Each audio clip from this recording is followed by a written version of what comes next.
This video is brought to you by Ridge Wallet, a slim front pocket wallet available in carbon fiber and titanium. With more than 250,000 sold, a lifetime guarantee and free shipping, get 10% off with the code GOLDFISH at ridgewallet.com.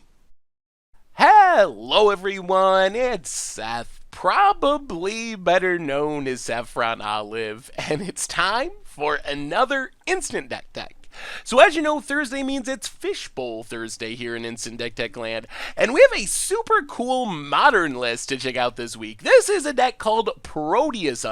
Comes to us from Cephalopod Squid, so thank you to Cephalopod Squid for submitting a really unique deck. It's using a card that is really cool in a way I had never even thought of before, which is just super sweet. So if you'd like your own deck considered for a future edition of Fishbowl Thursday, make sure to leave a link in the comments, or you can email me, saffronolive@mtggoldfish.com. Anyway, let's talk Proteus Hunt for Modern. So Proteus Hunt is built around Proteus Staff, and we've talked about Proteus Staff before. On level 1, it's basically just a polymorph on an artifact, so 3 mana to activate, and you can put a target creature on the bottom of its owner's library. That creature's controller reveals cards from the top of his or her deck until they hit a creature card. Creature goes onto the battlefield, then the rest of the cards are put on the bottom of their library in any order. So it's literally a repeatable polymorph in artifact form. So this is the centerpiece of the deck. This is the card that hopefully allows us to set up our combo and win the game. So to support our Proteus Staff, we kind of have the deck building restriction that you see with most polymorph decks. We need creatures that aren't really creatures. So we have Dragon Fodder, Krenko's Command, and Inkmoth Nexus. These are just ways that we can have creatures on the battlefield for Proteus Staff that don't actually count as creatures when Proteus Staff is going through our deck and trying to find that creature to put on the battlefield. So the cool thing about this deck, most Proteus Staff or polymorph decks are trying to get an Emrakul into play. You play your Dragon Fodder, you Proteus Staff one of the tokens, that turns into an Emrakul, you win the game with Emrakul. This deck is super unique because what are we trying to hit with Proteus Staff? The answer here is nothing. We have 0 real creatures in our deck. So you're probably wondering, why in the world would you go through all this work to Proteus Staff and not even get a creature? And that's because we're using the secret hidden mode of Proteus Staff. If you read Proteus Staff closely, the last part of it is what really matters. So you do all this stuff, you activate it, you put a creature on the bottom of its owner's library, reveal. What's going to happen is we're going to reveal our entire deck, but then it says the player puts those cards on the bottom of his or her library in any order. So what this means is when we activate Proteus Staff, since we have no creatures in our deck, we will reveal our entire deck, and then we get to stack our entire deck however we want to. Literally, we get to go through our entire deck, 50 cards, 60 cards, however many cards are left in it, and put those in the exact order that we want. And that's the ability of Proteus Staff that we're trying to use. We're not trying to get an Emrakul, we're trying to stack our deck. So once we stack our deck, what are we setting up? So first off, we're going to set up so our next draw will be Treasure Hunt. So Proteus Staff activates stack our deck, top card of our deck, Treasure Hunt.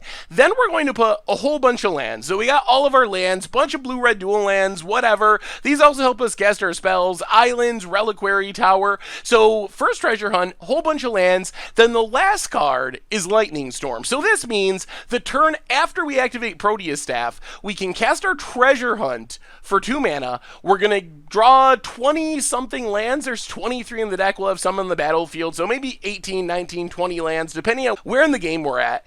And then we're going to end our treasure hunting by hitting the Lightning Storm, which means if we have enough mana, we can just cast Lightning Storm right away and discard all those lands that we drew to put counters on the Lightning Storm and kill our opponent ad nauseum style. Lightning Storm, 3 mana, instant, deals X damage to a creature or player, where X is 3 plus the number of charge counters on it, but you can discard a land to put 2 charge counters on it. So we just keep discarding lands, ends up being more than 20 damage burn spell. If we do this too quickly and we don't quite have enough mana to cast our Lightning Storm right away, we can actually just play the Reliquary Tower, which we'll know we're having in our hand because we stacked our deck and we treasure hunted into it, which means we can wait till we untap the next turn. We don't have to discard the hand size, and then we simply Lightning Storm and kill our opponent out of nowhere as well. So really, really cool. I had never even considered the fact that Proteus Staff could be used to stack your deck, so we just set up our deck for this super sweet treasure hunt combo kill.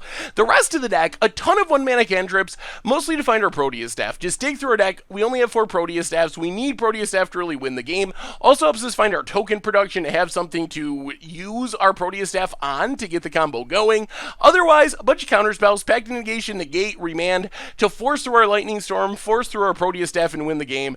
And then a couple of Blood Moons, because if your mana base can support it, why not just jank the opponent out?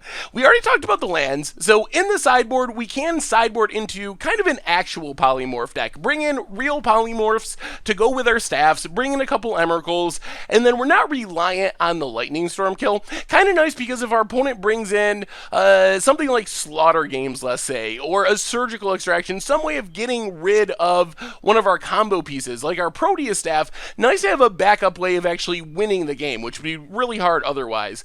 Anger of the Gods, Vandal Blast, give us some removal. Relic for Graveyards, Dispel to force through our combo pieces. Another Blood Moon, because just gotta jank out the opponent any way possible. And that is Proteus Hunt for Modern. And that's our instant deck tech for today. So again, thanks to Cephalopod Squid for sending it in. Super cool. I had never even realized that Proteus Staff with no creatures let you stack your deck. That's so sweet. There's probably some other ways of abusing it as well. So if you have some other abusive ways of winning the game, if you can literally just stack your entire deck in Modern, let me know that too, because I just hadn't thought of it. It's so cool. I didn't realize that was a thing. So anyway, thank you so much for watching. Thanks again to Cephalopod Squid for sending it in. Send me your own decks for future Fishbowl Thursdays. Leave them in the comments or saffronolive at mtggoldfish.com. Thanks again. Hope you enjoyed it, and I will talk to you soon. Thanks for watching the video. If you enjoyed it, help us out by clicking that like button down below. And to keep up on all the latest and greatest, click that subscribe button. And don't forget to hit that bell icon to get alerts whenever we have new videos. And if you want to, check out some of our other sweet videos here and here.